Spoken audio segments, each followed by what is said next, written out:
to the back, and on debut, Ridewood with a dream first goal for Essendon. Ridewood intercepts, has a think about a second goal, bounce is unbelievable. Goal just a few minutes ago, runs around, does she have the distance and the accuracy? Maggie McLaughlin with a special finish. And Ridewood intercepts the debutant to a fellow debutant. Bellany, eyes light up. She has her first goal. Back on the hill and the wind was up, but it wasn't our year for the Prespakis Cup. This is the Sash Women's, most definitely not the official podcast of the Essendon Football Club's women's side. And as always, I'm Courtney and I'm here with Ari and Jordy. And we are a day late this week, thanks to Jordy. Had a bit of a side quest yesterday. What the fuck were you doing, dude? I spent my entire day rolling up grass and throwing into trailers. Why?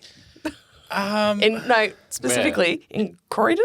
Yeah, it was Okay. some in Croydon, some in Thornbury. Okay. It was all over the shop. Yeah. Day. Is this some new job that you have, or? Yeah, but here and there, just some random handyman gigs getting through. Yeah. If you need your lawn rolled up, I know a guy. Yeah. It's me. Oh, good. Yeah, good. Okay, well, there you go. So we are a day late, but it does mean that we have a bit more information on specific things for later on in the pod, which is great. And how are you, Ari? Good. Good weekend of sport. NFL was back, which Yes, was fun. Packers won today. Oh, Packers. Yesterday. Yeah, I'm a Packers girl. Yeah, my Steelers got Go to up. Cheeseheads. We've got a quarterback for the first time in about 5 years, Oh, which congrats. is great. Yeah, We're all winners then, because I'm a big Vikings fan. And Hey. Look at that. I'm already thinking about taking Super Bowl Monday off next year. Yeah. Not because I think the Packers are going to be in it. I just want to have Packers that could day be off. in it. Michael Packers could be. Parsons. Oof. Yeah, I know. Big get. Anyway. Buffalo's going to be in it. Buffalo. This is Okay, that was. Yeah. This is not an NFL podcast. It is a AFL women's podcast. Do you think there'll ever be NFLW? I would love for that to That would be happen. great. I don't know if any of the southern states in the US would let that happen, though. That's true. Surely there must be like a lower league. Yeah, you'd think so. Maybe not even college. There would be like an amateurs league, I reckon. Yeah, there definitely Isn't be, like, that touch actually and stuff no? like Isn't that what fucking Powder Puff is? Well, yeah, they've got that ridiculous lingerie one. I don't think that exists anymore. To be fair, it did exist. No, not Early 2000s. What a fun time in the world. Oh, I miss it. It was. We didn't think it was very lawless, but you look back at it now and it's like Jesus Christ. Yeah, isn't that what? Is it Powder Puff? Oh, there's all sorts of like offshoot sort of Football? sports. I remember like. I caught myself watching frisbee golf on YouTube the other day. That is quite entertaining. Powder Puff is a flag or touch football game. Played by high school girls where the boys act as cheerleaders. And that is gender equality. One day a year. Yeah, one day a year. And Powder Puff in Canada is ice hockey. So there you go. It's women's ice hockey. But it looks like it's flag, so it's not actually gridiron. Anyway, I hope it does exist. If anyone knows, please let us know. One day, for sure. Yeah, surely. Can you tell that we lost on the weekend? Yeah, because we're talking about anything but the game. literally anything except for the game. I guess we'll talk about it. Match review for this week. Back at Windy Hill against Geelong, the Prespakis Cup. Essendon 4-3-27 down to Geelong 8-10-58. And Jordy, I'm putting all of this on you because you put the Moz on us by saying that we were going to lose. And then we did. Yeah, that's fair enough. Look, I promise that I enjoy being a winner more than I enjoy being correct. Okay. And I'm like, a winner in which sense here? yeah, look, I'll take full responsibility. Actually, no, I'll take half the responsibility. 50% me, 50% the wind. Oh, it was so windy. Like, Windy Hill really lived up to its name on the weekend. And it wasn't doing us any fucking favours. Oh, God, no. You'd think we would know how to work with that by now, right? I don't know. I feel like any time the wind gets up there, we Scrambles. lose. Yeah. So our goal kickers, we had 2 to G, 1 to Bologna, yes, and 1 to Prespakis. And nearly 2,500 people turned up, which is great considering it was an absolute dog shit day. Yeah. I was going to go, but then it was raining and blowing a gale. So I was like, I'm already sick. I don't want to make this worse. Very fair. Did you guys go? Last minute Father's Day plans. Yeah. My dad's in New Zealand, so. Last minute plans as well. Oh, Missed well, out. well. I see how it is. But I reckon I'm going to get there this weekend, though, against St Kilda. Our goods for this week, I mean, Wales had a great return. Yeah, really impressive. Exactly what we were missing. I mean, and I think the Dykes fitted in really nicely as a second ruck and improvement on last year. But, Wales didn't miss a beat. Dominated the hit-outs. Yep. Got 17 touches around the ground, 5 clearances, 6 tackles. Yeah, pretty classic Steph Wales. It's good to have her back. God, yeah. Good to and how much time on field did she have? I watched. I know. I'm sorry. I've just made you all scream. Question without notice. Well, I would imagine she'd be on managed time, right? Because she's coming back in from a pretty major injury. She was 72% time on ground. That's pretty decent. High for a ruck. That's more than the Courtney Murphy was doing. High for a ruck and also high for someone coming back from ACL. Yeah. High for that sort of role and considering her injury and all that. And she didn't. We had injuries on the day. Maybe that's why. Yeah, true. Probably pulled her back in. Yeah. But I think it also made a big difference having a marking target in the midfield because really it's kind of like Gaylor and that's about it. Yeah, someone a bit head and shoulders above everyone else. We do need it. And I think Nat Wood spoke after the game in the press conference that we hadn't quite remembered how to play with her yet. Yeah. And that it'll take a couple of weeks getting used to playing with Steph in the middle. Someone actually, firstly, winning the taps. Yeah. And then someone that is a target down the line. Yeah. We'll have Bonnie back this week as well, who also does that. But we've been playing very short. Not so much in personnel, but just in how we play because we haven't had the kind of depth of quality of the tall stocks. Yeah. So, hopefully it's even better this week with Yeah, absolutely. And hopefully it's not blowing a gale. Yeah, that would help too. Obviously, Nanscawen again just had an absolutely ripper. She's having such a good season. Like, even in a loss, she's still getting 32 touches, 15 tackles and 6 clearances. Like 15 tackles is fucking crazy. Incredible. But I remember, like, a couple of weeks ago in the Discord, I think it was Joe Fangirl in the Discord. Yeah. Who's one of our regular Discorders, sort of wondered just on Nanscawen's form if she'd be a shout for the BNF. Oh, surely. I mean, club, certainly. She's got that locked up already. I think she'd be a pretty good... She'd be up there. My only question is, it really is going to depend on how many games we win because she was a star this week and got one coach's vote. By far and away our best player. Yeah, like by a distance our best player, but probably in the best 3 on the ground. Yeah. Of both sides. Yeah, I'd say like behind like Georgie Prespakis. Yeah, and Nina Morrison probably as well. Yeah. But she only got one vote. Yeah, that's crazy. So maybe the umpires are different to the coaches in that way. I'd imagine so. Yeah, it wouldn't surprise me at all if the umpires gave a vote. Yeah, she might get a vote. My only theory is that if your team's going to be enough? winning 50-50 matches, you kind of need to be able to poll 2 or 3 in some losses. Yeah. And I'm not sure she's that player. She's like a Monconti could, in a game like this, maybe like 3 of our 4 goals come from Monconti's a Chloe work. Malloy, that kind of Whereas stuff. I'm not sure, like, Nanscawen's brilliant, but she's not that kind of a player. She's an in and under grunt work player. She's not sort of flashy. Yeah. So, I guess we'll find out at the end of the season and we'll see just on how many wins we get. We could win a lot more games than we think, and then this won't be an issue for her. But. Exactly.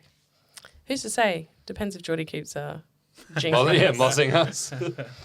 I think that's about it for the goods this week, honestly. Anyone else have anything? A really quick mention to Chloe Adams. I think not one of our most important players, but week on week has gotten better this year. That's good. And it did some really nice things. And she's really small, but took a really impressive contested mark at one point, and then about 30 seconds later got a really good strong fist in to spoil. So I don't know, she's doing little things here and there that make me feel like she will be a contributor for a while. Yeah, cool. That's good. We love that. All right, let's turn to the bads because, boy, there's a few. Just struggling to contain transitions, and containing, like, Geelong's transitions. I found, like, watching that game, it was like they were just running rings around us. They were so much faster. Their link-ups were great. And we were just nowhere to be seen.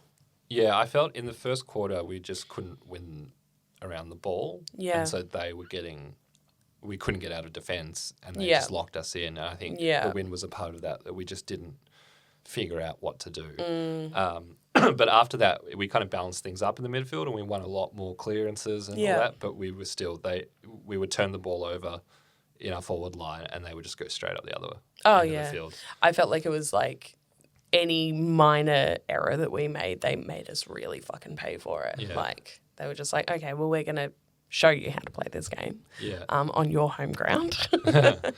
I just think we were really short of stocks in the forward line. Yeah. Things really, no Bonnie, no Daria. Yeah. That's kind of our two war horses down Yeah, there. things just really broke down whenever we went inside 50. We had to really work for a shot on goal. Yeah. And we gave the ball up a lot more than we would like to, I think. Yeah, for sure. And then obviously like our backline was really very, very easily outplayed this week. And I think, having it down there so much, they would have been so gassed so quickly too. Yeah, we noted it last week that there's a couple of real danger players in Geelong's forward 50. Yeah. And it transpired the exact way that we thought. Like Aisling Maloney is an absolute gun in the air and finds space so nicely. Yeah. Really made us pay a few times, as well as Parry.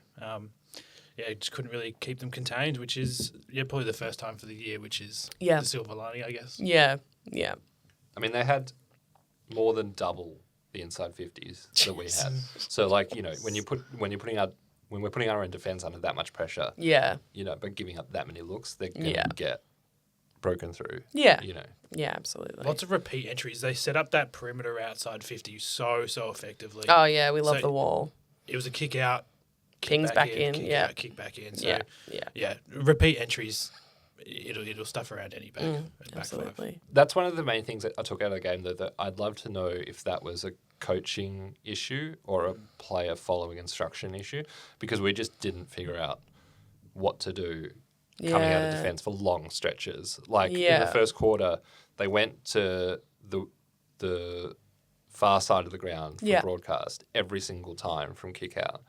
And we just weren't clicking onto what they were doing. But we didn't, we weren't taking lots of troops to the marking contest. Yeah. So they would either take the mark or they'd win the ball at the feet and kick it straight back in with no thought of going the other way, doing anything different. Yeah, interesting. Yeah, and I feel like my sense is, I don't obviously know, this is just my sense of it, that whenever the wind gets up there, we get really in our heads about what to do. Yeah. Instead of just playing the football that we know. Yeah, and like our whole game this year has been quick transition, move the ball quickly, don't kick and mark. And with the players we had we didn't have people to take marks anyway. Yeah. But because the wind was up, we're like, no, go skinny, go long, go down the line. Yeah. But it's still like you could still move the ball quickly even if the wind's up. You just have to lower the kicks. Yeah, they could have done it. Yeah. They could have gone the other way Absolutely. into space, get our runners moving. Yeah. Whereas they went to congestion where they had heaps of Go tools. up the guts, And really predictable, and everyone knows what you're doing every time. Yeah. And we just struggled. Yeah. It's like, I feel like if that was a still day, they wouldn't have played that way. Interesting. Yeah. Yeah. You guys did some math on our winning records at Windy Hill as opposed to being away. You were chatting about this in our group chat, and my eyes just glazed over.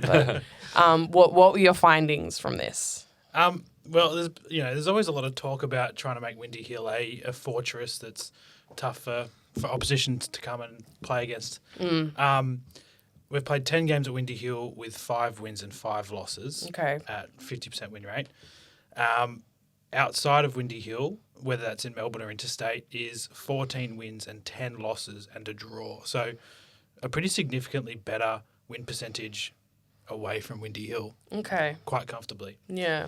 Which, we've seen it plenty of times that we've been blown away when the wind has picked up. So like literally, yeah. Like I think last year there was a couple of games that, like I think St Kilda was a really windy day and we got beaten by them, which shouldn't have happened. Yeah. I don't know if we need to be training there more often or stop trying to be so cutesy and change the game plan when we are there. I don't know. Yeah. I mean, it's hard to know if it's enough kind of like data to work with. Yeah. Because it depends on who you play Yeah. interstate and what kind of teams are coming to Windy Hill. I think like you definitely do have a point because like say that West Coast game 2 years ago where they came and we lost. There's a Fremantle one as well that was pretty yeah, bad. but like we were a much better team than West Coast. We shouldn't have lost that game. Yeah. And we did. Yeah. But yeah, I guess we'll get more of an idea as time goes on. If this is a real factor. I mean, we're pretty much a 50, if this is a trend. Yeah, I mean, we are pretty much like a 50-50 team. We have been, we were slightly worse than 50-50 in our first year and slightly better since. But we basically win half our matches. Yeah. So, winning half our matches at Windy Hill would seem to make some sort of sense. But yeah, I don't know. I feel like it's a weather thing more than anything, and it's just that we get the weather at Windy Hill every time. Why does it have to live up to its fucking name? Another bad, obviously, and this has come through as being confirmed today, Brookie Walker has done her ACL. I'm wondering, do we get like a replacement for her or do we just have to wear this and have a player down in the squad? Yeah, no. You get it. You can replace players up until season starts. Yeah, but no, she's. So now we just are down a player. With her and Sophie out for the season. That's it. We're just too short now. Damn, that's rough. And the injuries list has come through. So, what is it? Steph Kane's a test. So she went down with a sore knee. Was it? Yeah. And Daria's obviously out for a while. Oh my God, I clicked on the wrong team. Bannister and Brooke are 2 weeks away. Okay, cool. After that, we've got a Madison Gay TBC, the classic. Yep. And then a long list of seasons after that. Yeah, Bonnie will be back this week though from suspension. Bonnie's back from suspension. That's good. Cool. I popped this one down as a bad for us. For now, ? But Georgie Prespakis really had an unreal game. Like I felt like every time I was, watching the screen, she was somehow in the shot. Yeah. She just seemed to be everywhere, and her attack on the ball was like pure class. She had 33 disposals, 7 clearances, 2 goals, and 8 intercept possessions. Do you reckon we could get her, or could we even fucking afford her?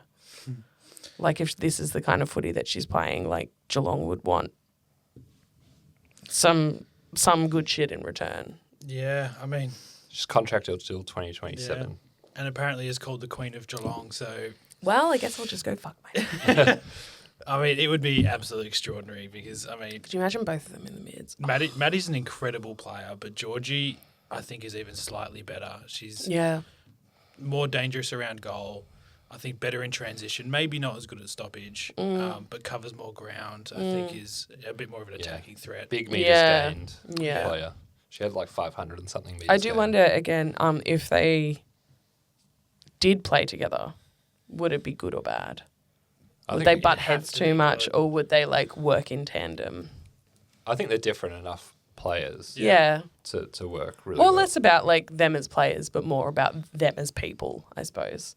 Like them as sisters playing on the same team. Do they get along? I don't know. I guess so. I think, I've never seen any suggestion that they don't. Who knows? Yeah. I mean, Georgie, ever since she played VFL for us when she was still in the NAB system. Oh, that's right. Yeah, she was. We did have her for 5 seconds. Yeah, she just looked so good. Yeah. Even when she was like 17, some 18. kids, some people you just watch and you're like, oh, you get it. Yeah, she's got it. You've got it.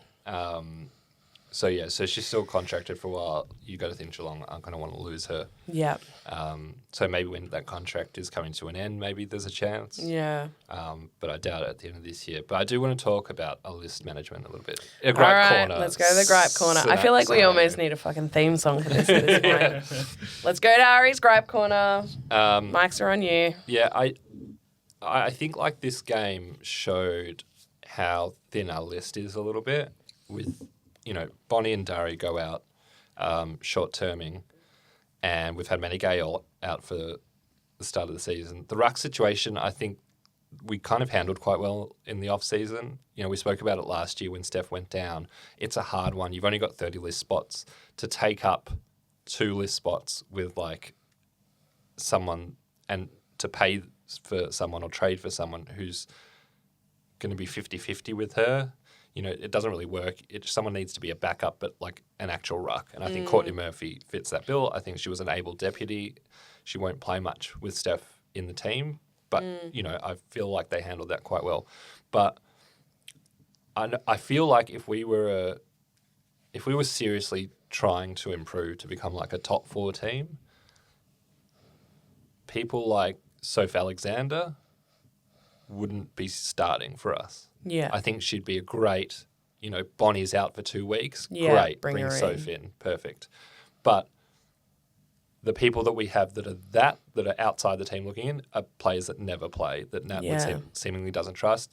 Mia Van Dijk's been on our list since year 1. Yeah. She's played in like 3 years. Yeah. She's constantly in emergency, never It's gets like, picked. why? It's like, you know, fine. If Nat doesn't rate her, doesn't trust her, whatever, why is she still on our list? Why is she like essentially now a list clogger? Yeah, exactly. Like, you know, you don't have that many spots. Brooke Sheridan was an injury replacement last year, has never played a game. You know, Verrouge and Gladman are injury replacements this year. They've both debuted already. You know, it's like they need to make the calls. Yeah. That either they're And not they're up hard to... calls to make, Yeah, but you yeah. have to make them. Yeah, At like- the end of the day, it is just... it's not a lovely business, you know? scenario, but Exactly. like it's even harder than in men's where you can afford a couple of spots on maybe maybe this will happen, maybe it won't. Yeah, But- and then they end up going and making a podcast, you know? Yeah, exactly. There's always a future. But, you know, I don't know, I feel like the list management needs to get together with the coaches Yeah, and make calls just on these make players. just make some hard decisions. I think it was on one of the AFL podcasts, we're talking about that we're heavily into, what's her name? Taylor from Brisbane. I'll have to look it up. But their key forward, who's great. And, like, that's a great move. You know, she's a goal kicker, tall, takes a lot of marks. Taylor Smith. Yeah. Yeah. You know, I can't believe you couldn't think of Smith. Yeah. As the last name. I kept thinking Taylor Adams. Like, this is not right. This is definitely not right. But, you know, to double team with Bonnie, perfect, you know, really great option. And then Soph can be, you know, in case of emergency player. Yeah. And she'd be great like that. But I just feel like we're not making the moves we need to make. Yeah. Yeah. And we're thin. We have a few injuries and we're fucked. the players that we can bring in are players that have been around forever and never play. Yeah. Because just they're don't not have rated. that, yeah. Or they're injury replacement players who were playing VFL, you know. And some of them are great. Maggie Mack has been a great pickup. Really she was an injury replacement. Yeah. I have no doubt she'll be with us next year. Yeah, there's some people that do come in as injury so it's replacements. no shade and then on where you just, come from. They just slot in so perfectly that it's like, oh, cool, like, let's actually bring you into the side. And that's a great thing. But, like, even without, like, I was big on what we did in the draft last year. I think all of our draft picks were really, really good picks. Yeah. But put it this way, Lewis Hayes was on our men's list for 2 seasons before he got a game. Who the fuck is that? Played the best 15 minutes. Before he did his knee. But like as a, I think he was like a low 20s pick, so like a top draft pick, key defender.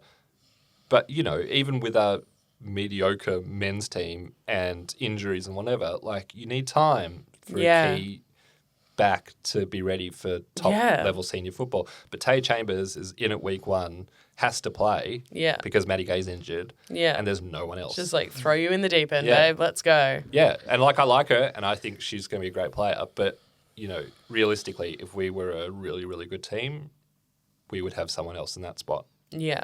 Right now, a senior player who can come in for Maddy Gay. Yeah. And we just don't. I do wonder as well if that is, again, a symptom of not running concurrently with the VFLW. Yeah. It can't be good for recruitment. Oh, fuck no. Yeah. No. You can't look at these players in season. And like I don't remember every week, but I don't think Mia Van Dijk played a lot of VFL football in the off season. I don't think so. So it's like, what football has she played in the last 3 years? Yeah, and it's like, it's a real shit kind of like way to look at it, but it is just like use it or lose it. Like either put her in the side or just, you know, make the call. Make the call. Yeah. Sorry, Mia. I feel really bad. I'm not even doing it, and I'm like, oh, I feel awful. Well, are you done with your gripe corner there, Ari? I am. All right, great. I need a break after that. How are you feeling, Georgie? Yep. All right, let's go for a break. We'll be back after this. Welcome back. You are listening to the Sash W, and we're getting straight into our Discord questions. We do have a couple. We did have one like while we were recording, just asking about what the deal is with Brooke Sheridan. May I refer to you to the previous 10 minutes of our podcast? Please just go back and listen to Ari's Gripe Corner. Hopefully that will answer your questions. But we do have one from Canadian Quagmire's number one hater. Quickly becoming a very, what am I trying to say? Keeping the pot afloat. Really. Keeping the pot afloat, yeah.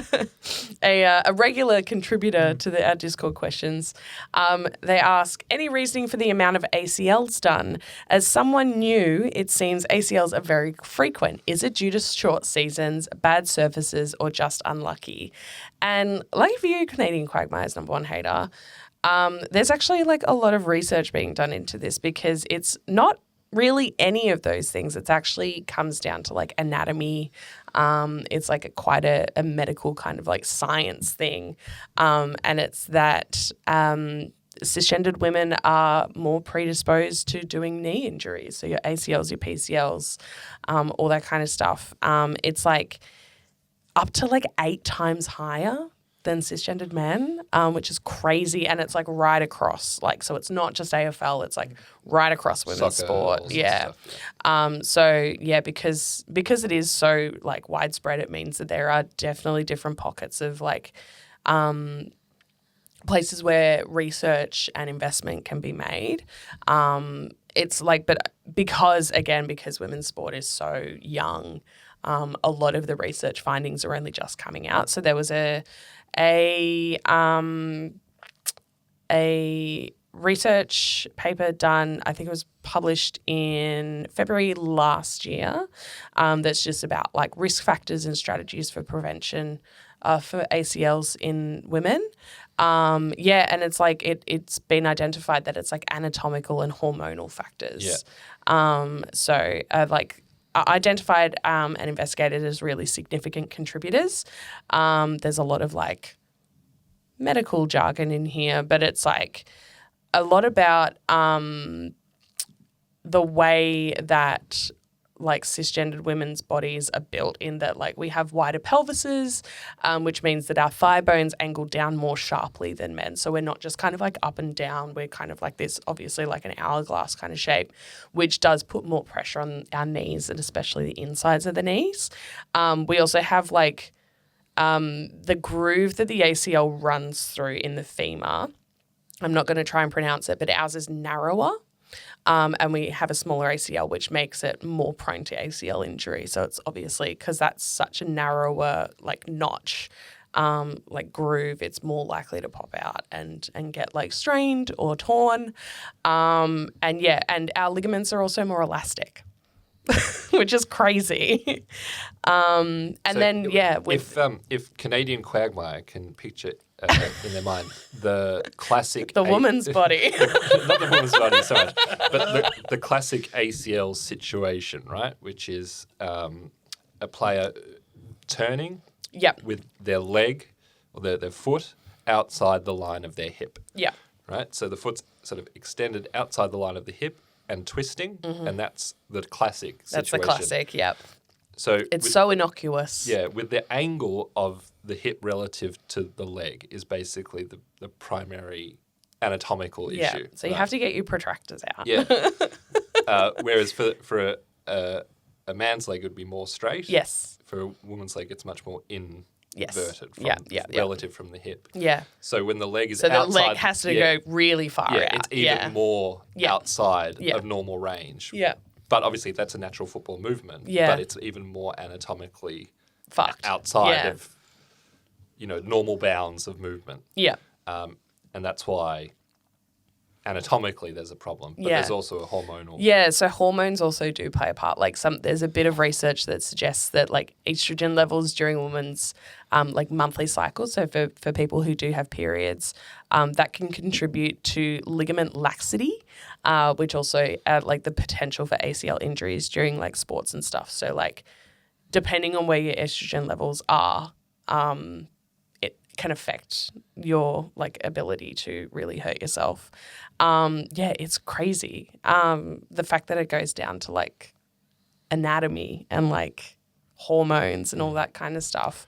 So I remember when there's like heaps of shit as well, because like with your knees, it's like women are more likely to land in a flat-footed position instead of like absorbing the force of a jump like with the balls of your feet. So like that in itself kind of like obviously shocks the leg a lot more and puts more pressure on the knee and the ACL. Even when I was playing footy, like we were going through like ACL, like a lot of preventative stuff. So like during our warm-ups, we would do things that like were specifically for like engaging the knees and the like legs and ankles and stuff, and doing things that like warmed us up so that we were ready for those like quick, changes in direction and all that kind of stuff, so that it wasn't, we weren't doing it on like a cold ligament or something like that. Yeah, it's crazy. I would be curious if the money and the resources are there yet in AFLW like in some other sports, because I know, for instance, in soccer, for example, I know Chelsea women for years now have had specialist menstrual cycle. Yeah. Sort of, I wouldn't be surprised, especially like, because obviously like menstrual cycle stuff isn't just affecting ACL. Like there's like endocrinology and all that kind of stuff. Like, people that have PMDD or like PCOS or endometriosis, like that's all stuff that really affects your hormone imbalances as well. And it affects performance in a general sense rather than injuries solely. Absolutely. So I know there's like in soccer, which obviously is more developed in terms of professionalism and all that kind of stuff and money, that's all that stuff's there. I would doubt if in an AFL club yet they have the kind of resources that soccer players are working with now. Now that we have a better, if not complete, understanding of everything. Yeah. And I think as well, like obviously like the governing body, like the AFL as a whole, need to invest in this too. It's not just something that we can do as a league. It was only April this year that the FIFA is funding a study into a link between like ACL tears and menstrual cycle stuff. So they're only just doing like base level like research, not even like really investing into like, in club stuff yet. This was like, the research in the FIFA comes after like Beth Mead from Arsenal, Vivienne Miedema from Manchester City, and Sam Kerr all had like really bad ACLs.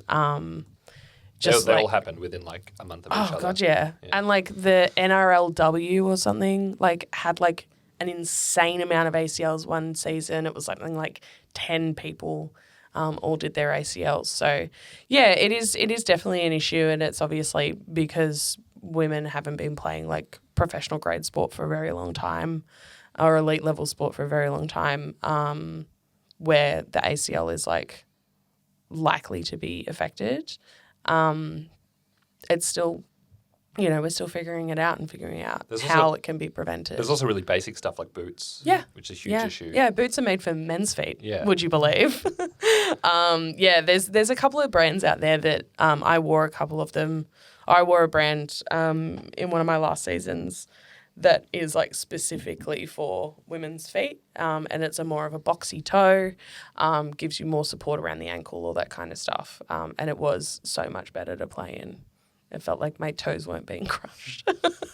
I think they've only been offered by the major brands since like 2020 or something as well. So, I mean, there's still like a lot of development in that kind of area to go still too. Yeah, well, there's like a it's changing now, but there used to be a massive gap between sort of the elite level female sports stars who had endorsement deals because they'd have custom made boots. So their boots would be molded to their feet, and specifically made for them, whereas like everyone else just had to buy boots. From Rebel.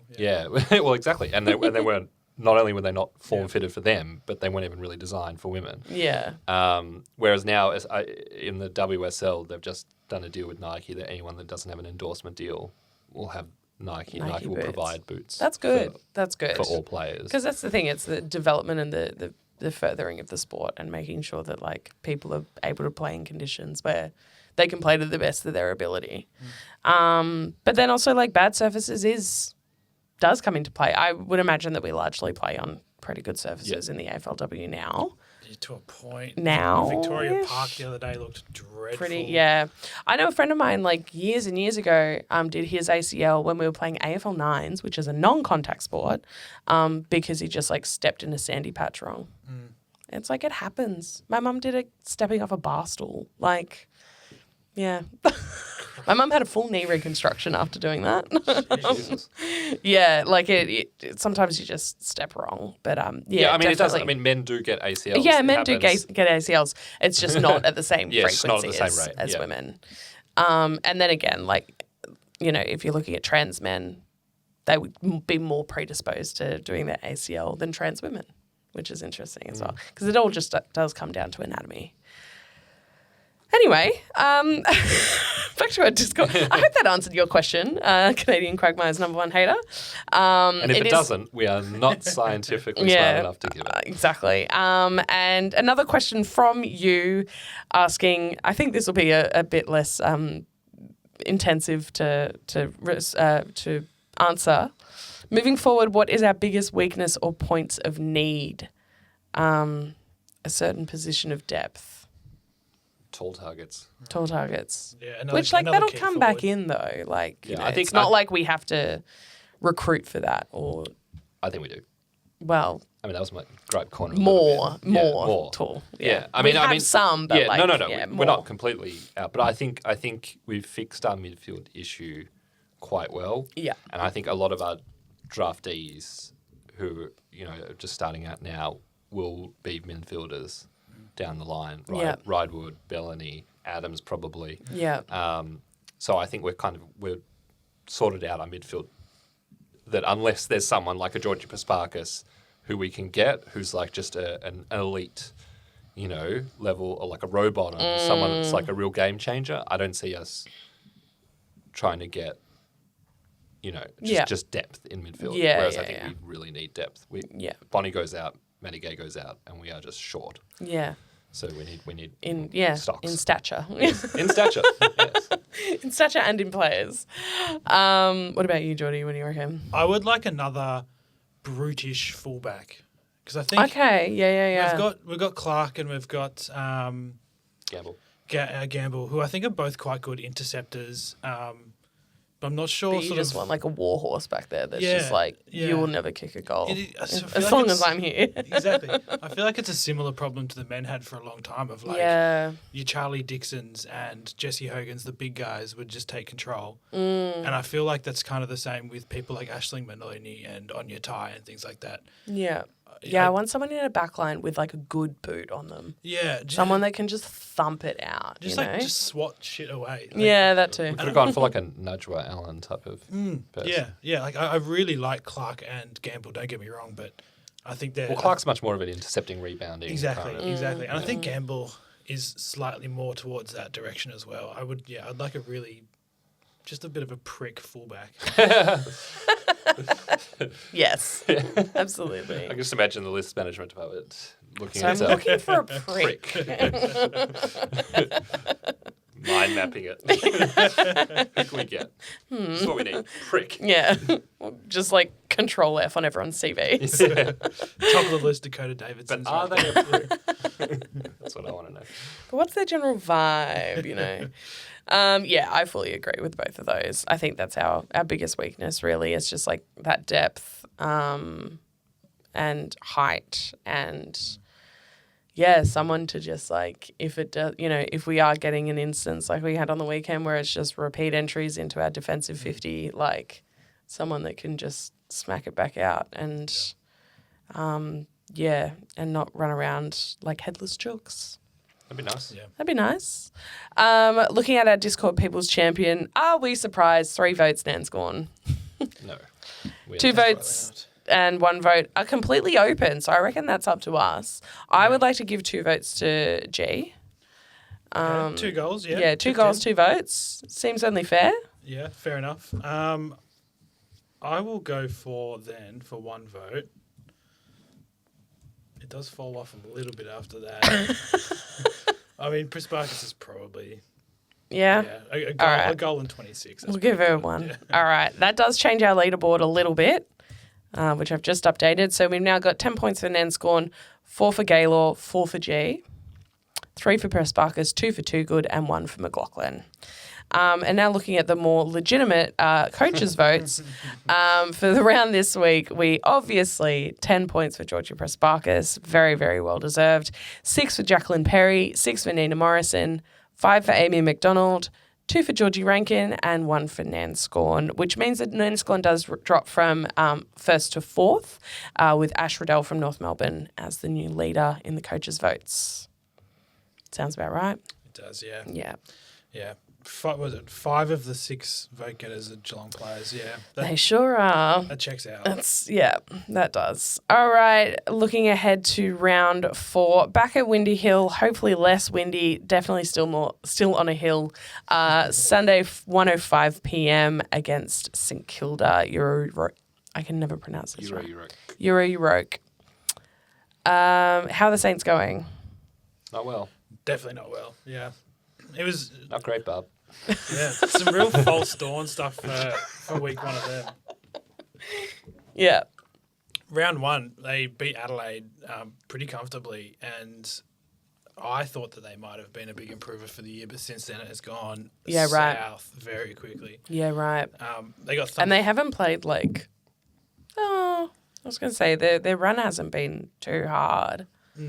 Melbourne, West Coast, and Hawthorn. Yeah, I'm losing to Melbourne isn't, the worst thing in the world because they've been pretty solid. But also losing to Melbourne by 74 points. They got smacked. Yeah, they have. And they lost to West Coast as well. Yeah, which is probably the one that really hurts. Losing to Hawthorn at the start of the year probably would have said that that's pretty passable too. But and the West Coast game was in Moorabbin as well. So, losing to West Coast, who had to travel west east. They had to stay here. And because they stayed over. They played us, and then they played Saints. And they didn't go back. Yeah, they just stayed. Oh, that makes sense. So a week of, hotel living isn't great for preparation. And all that. No. I don't know if I'd want that over 2 flights. Travelling twice. You wouldn't know where you were. Yeah. And where they would have had to train somewhere. Yeah. Bizarre. Yeah. And then they still won. Yeah, and they won. Look, so it was worth it. Well, despite that, I don't want to go in there crowing about being we're absolutely going to fucking win this one because it's who knows? No, I don't think it's who that. Who knows? I don't think they're that bad. I don't think they're... Yeah, but it's also, yeah. But it's one of those games we need to win it. We do, considering we lost the last one, thanks, Jordy. Yeah, we'll be watching your tip very closely. All right, so despite that, who are our players that we want to keep an eye on? Their best player this year would be Tiana Smith. Had a few good years in the previous couple. Has had some ACL issues. I think maybe had 2 ACLs in the last 4 or 5 years. Oh, fuck that. Pretty hectic. I would have retired. Yeah, bugger it, right? They finished pretty high in the last couple of BNFs for them. Yeah. But getting career best numbers by a pretty long distance for them. 8 tackles a game and 7 clearances a game, playing out of the guts. Definitely their best stoppage player. And probably their best pressure player as well. Yeah. Jesse Wardlaw's obviously an obvious one. Everyone knows Jesse's name. Yeah. Jesse's pretty hit and miss, I would say. But when bloody big though. Bloody big. And this is where I want that prickish fullback, if Jessie Wardlaw's one out in the square, she's going to clunk it most of the time. Yeah. So if she's having a good day, that's pretty scary. Yeah. And Lambert and Patricios also having good seasons. Yeah, reasonably so. I mean, it's not the pick of the litter down at Moorabbin, but not too bad. Of course, Amber Clark back to face us for the first time. Yeah, Clarkey has been averaging 10 touches a game. Okay. 2 tackles, a clearance. Are they playing her kind of forward flank? Yeah. She's having a very similar season to us last year. Okay. Yeah. So some games heavily involved, others less so. Sometimes maybe good, sometimes maybe shit. I think they kicked 1 or 2 goals at max as well. So adapting to life. Yeah, still settling in, I reckon. South. Yeah. Well, they beat us last year at home. 20 to 3 to 15. So hopefully we can claw that one back off them and we've only ever played them at Windy Hill. make them think that We've they never played in Redmond. can't just come into our home and take our stuff. Yeah. You know? I remember that game last year. It was maybe the ugliest game of the season for us. But I think her name was Guthridge, kicked 2 goals. And they're injured at the moment. So, some ghosts can't haunt us too badly on Sunday. Yeah. All right. Let's have a look at our match predictions. Just to blow my trumpet quickly. Yes. Most goals. Yeah, okay. Best on. How much did we... Yeah, true. Booyah. Didn't get the result though, did you? Well, I didn't want to put the Moz like someone in the room. How much did we lose by? All right. I was pretty close to bang on, actually. I think it might have been like... it was 30-something, I think. Was it? Oh, it was that bad? They kicked a goal after the siren. 31. Yeah, shit. All right. Do you want to go first, Ari? See if you can go back to back. Most goals. Who do you reckon? Bonnie. Yeah. Yes, nice. Coming back in. Best on? Best on will be Amy Gaylor. Yep. And what's our result? Plains by 13. Okay. Lucky numbers. Jordy. Most goals. I will go for the main character of Ari's Gripe Corner, Sophie Alexander. Yeah. She was not the main character of my Gripe Corner.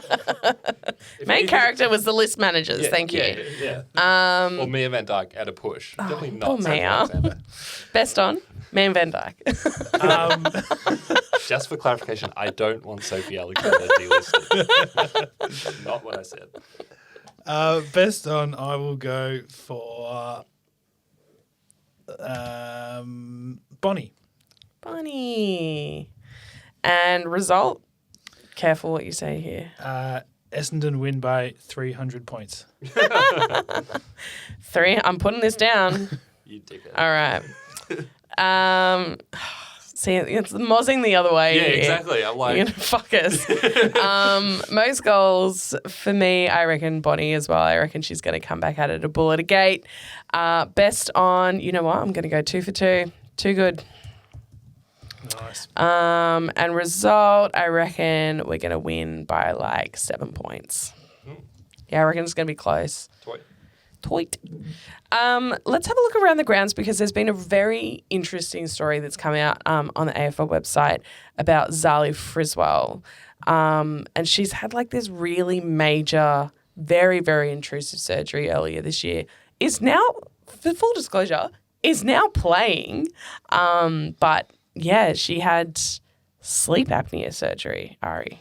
Yeah, and from the description, it sounded very 19th century. Yeah. Like medical butchery. They put leeches on her at the same time. Yeah, just a course of leeches.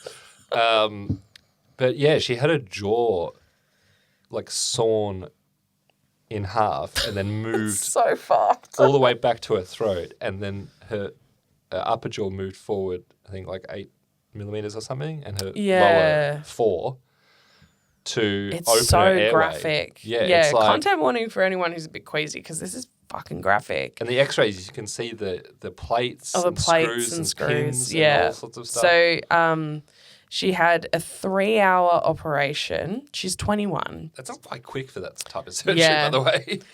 Where she was, quote, opened up above her teeth and through the underside of her jaw all the way back to her throat. What does that even mean? I don't know. Opened up from the teeth. What? Above her teeth. So like up here. Yeah. Under your nose, I suppose.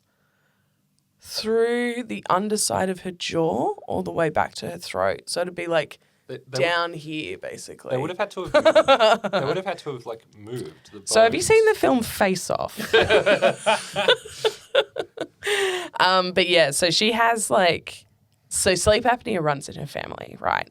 And when she was 19, like a 19-year-old with like moderate sleep apnea is pretty rare, and she had it quite severely. Like she was saying that she was getting like maybe 4 hours of sleep and that 4 hours was pretty shit quality.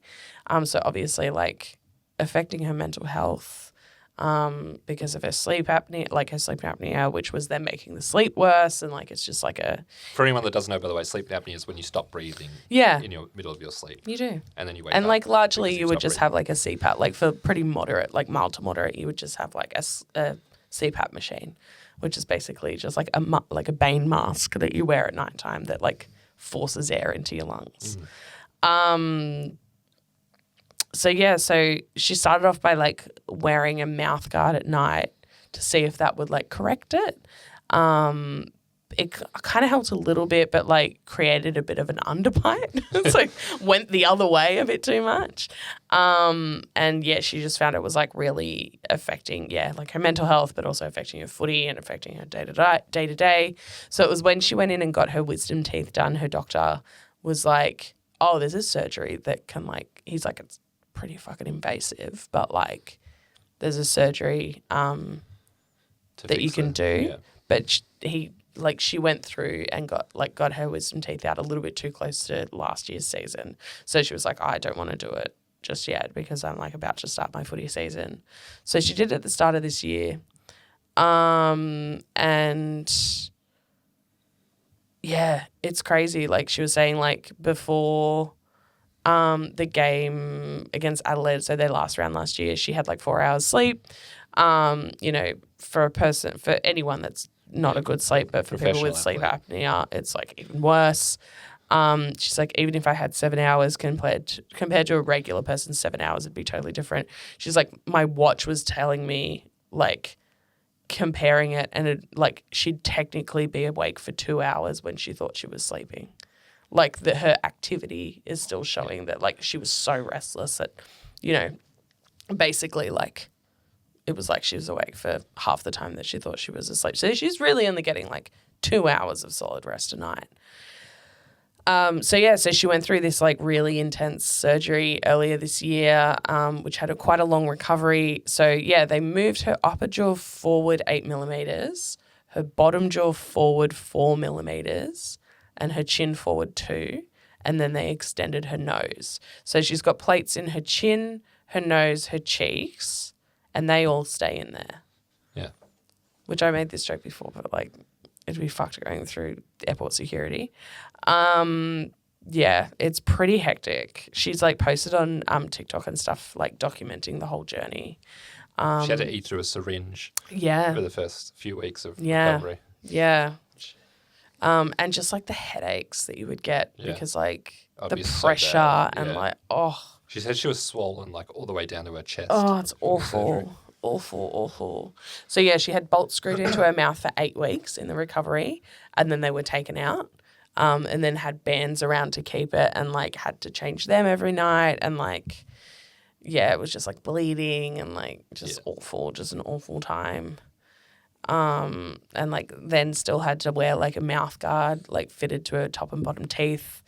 So it moved up and down, but it stayed to keep, like, the jaw in line while that kind of healed and stuff. And, she lost a bit of weight just from, like, not being able to eat properly. But now she's back playing, which is crazy, fucking insane. Like, I cannot believe that. Like, this bit, she's like, I was numb from my eyes down for about a month and a half. What? Yeah. It's crazy. It's real James Hird eye socket areas. Oh, yeah. I mean, that's the surgery she had is the sort of thing you'd have if you had, like, a terribly shattered jaw. Oh, yeah. Where you've got that whole pin arrangement around your head, keeping everything in line, screws and plates and all sorts of shit. Yeah. Yeah, fuck that, hey. That's my take. Funny, apparently her teammates did comment that she got a free nose job. And she's like, oh, it's not very free. I don't think it was free. Didn't feel free.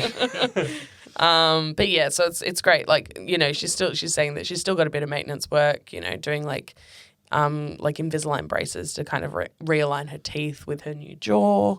And yeah, she's got a new face, she said. And it still catches some people off guard. But yeah, like, she still has a sleep apnea, but it's definitely not to the extent that it was. So, yeah, crazy. crazy, crazy, crazy. So yeah, now she is playing with. She played with Geelong? Yeah. Yeah. Did she play on the weekend? I think so. Jesus Christ. Pretty sure. You know what? Couldn't be me. I broke a finger and I was out for a season, so... Yeah, correct. Yeah. Yeah, 19 touches. Wow. 3 marks. Oh, man. That's wild. Yeah. I have nothing to say after that. Like, The photos are horrific. Yeah, the photos are full on. That photo of, like the TikToks of her, like, after...